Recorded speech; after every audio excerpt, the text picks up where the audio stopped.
मस्जिद के अंदर एक मौलाना की हत्या हो जाती है। पुलिस छानबीन करती है और उसके बाद कातिल का जो चेहरा सामने आता है वो बेहद हैरान करने वाला है। 6 नाबालिग बच्चे मस्जिद में रहकर मौलाना की हत्या कर देते हैं और इतना ही नहीं, वो बच्चे पुलिस को 11 दिनों तक बरगलाते भी रहते हैं।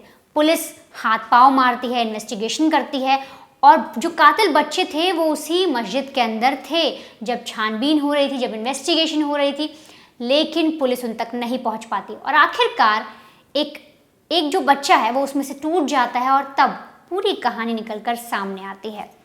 लेकिन उन 6 बच्चों ने मौलाना का कत्ल क्यों किया और आखिरकार इतनी इस तरीके से जो मर्डर किया गया, फिर उसको छुपाया गया, पूरी दृश्यम जैसे स्टाइल में कत्ल किया गया, उसको छुपाया गया और ऐसे ऐसे बयान पुलिस को दिए गए कि पुलिस का भी दिमाग चकरा गया।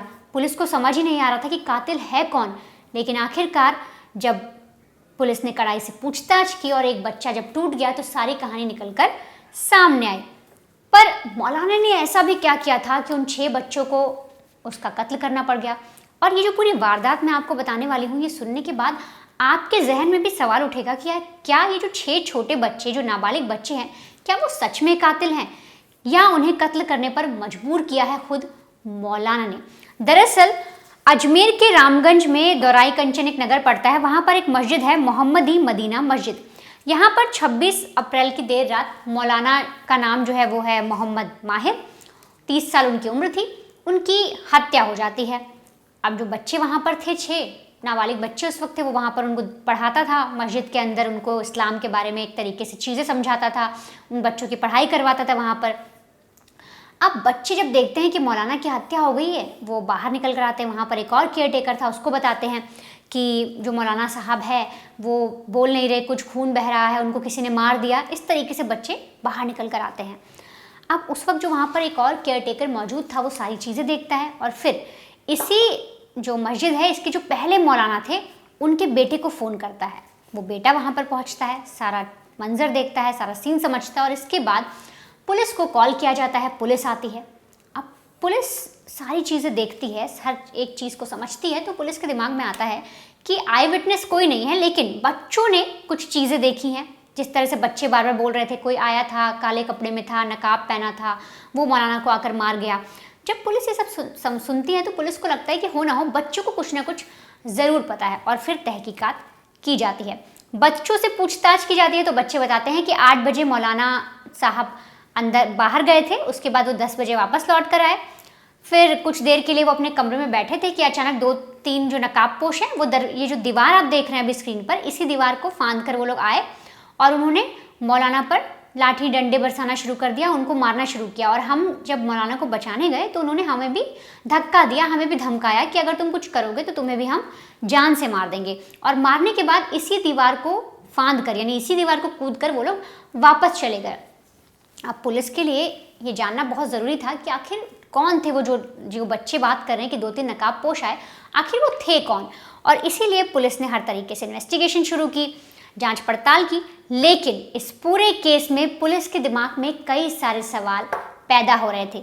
जैसे कि पहले सवाल की अगर बात करें तो बच्चों के कपड़ों पर खून लगा हुआ था, तो पुलिस का दिमाग ठनकता है। पुलिस को लगता है कि अगर जो कातिल है, जो शख्स आए, जो लोग गुंडे आए थे मारने के लिए, उन्होंने मौलाना की हत्या की, बच्चों के कपड़ों पर खून कैसे लगा है। दूसरा, जो आरोपी हैं या जो भी कातिल हैं, जो नकाबपोश आए थे, वो ये 8 फीट की दीवार, ये जो दीवार की बात मैंने आपको पहले भी की, इसी 8 फीट की दीवार को वो लोग इतनी आसानी से कैसे फांद गए। अगला सवाल था, जब पुलिस सीसीटीवी चेक करने गई तो पुलिस को सीसीटीवी में कुछ दिखा भी नहीं, तो पुलिस का दिमाग और ठनका कि आखिर सीसीटीवी में भी कोई नहीं दिखा। और तो और जो डंडा था जिससे मौलाना के सर पर वार किया गया, जिससे उन्हें पीटा गया, वो वहीं पर पड़ा हुआ था जहां उनकी हत्या हुई।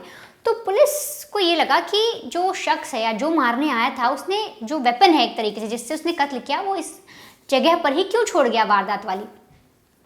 अब पुलिस को इन सभी सवालों का जवाब चाहिए था, लेकिन बच्चे लगातार एक ही बात बोल रहे थे कि 8 बजे मौलाना बाहर गए थे, 10 बजे वापस आए, अचानक से कुछ लोग आए, दीवार फांद कर आए, उनके चेहरे पर नकाब था, उन्होंने हमें धमका दिया और मौलाना को मार दिया। लेकिन अब ऐसे में पुलिस को लगता है कि क्यों ना सीसीटीवी की जांच का जो दायरा है वो और बढ़ाया जाए। और इसीलिए अभी आप जो ये एक तस्वीर देख रहे हैं, ये उसी मस्जिद के आसपास का इलाका है और इसी में 10 किलोमीटर तक करीब 300 सीसीटीवी फुटेज पुलिस ने खंगाले। टाइमिंग के हिसाब से जो बच्चे बता रहे हैं 8 से 10 के बीच, 10 से 12 के बीच, हर तरीके से देखा, लेकिन दूर दूर तक कोई भी शख्स नज़र नहीं आया। अब इसके बाद बच्चों से पूछा गया कि देखो हमें शख्स तो कोई नहीं दिखा, लेकिन ये बताओ तुम्हारे कपड़ों पर खून कैसा लगा है। तब बच्चों ने बोला कि जब मौलाना को उन्होंने मार दिया और हमको धमका दिया था तो हम एक साइड में खड़े थे, लेकिन जब उन्होंने मौलाना को मार दिया तो हम उनके पास गए थे उन्हें संभालने के लिए और वही खून हमारे कपड़ों पर लग गया। पुलिस ने यकीन कर लिया। अगला सवाल 8 फीट की दीवार का था, तो पुलिस ने उसका भी निरीक्षण किया, लेकिन पुलिस को लगा कि हो सकता है कोई शख्स इसको फांद गया हो। कुछ लोग, मतलब जो 2-3 लोग आए थे, उन्होंने मदद कर दी हो एक दूसरे की, तो वो लोग आसानी से यहाँ से भाग गए। लेकिन डंडा अभी पुलिस को खटक रहा था कि आखिर ये डंडा कैसे यहाँ पर अभी भी मौजूद है। हत्यारा तो अगर कोई होगा तो उस डंडे को ले जाएगा, छुपा लेगा ताकि कल को पकड़ा ना जाए।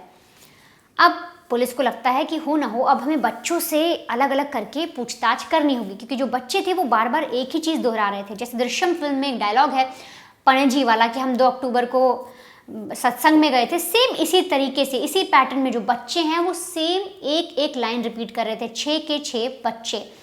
अब पुलिस उन्हें अलग अलग बिठाकर पूछताछ करती है, इस बार भी बच्चे सभी चीज़ें सेम बोलते हैं।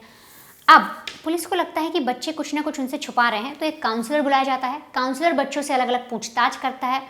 तब जाकर उस काउंसलर से बातचीत करते वक्त एक बच्चा उस पूरी बातचीत में टूट जाता है, उसके मुंह से बयान बदलने लगते हैं और वो घबरा जाता है। और काउंसलर जब उससे ठीक से पूछताछ करती है तो वो सारी चीज़ें बता देता है। बच्चा बताता है कि 26 अप्रैल को जो मौलाना है उनका मर्डर हुआ और वो मर्डर करने वाला कोई और नहीं, हम सारे बच्चे हैं। सब शौक रह जाते हैं।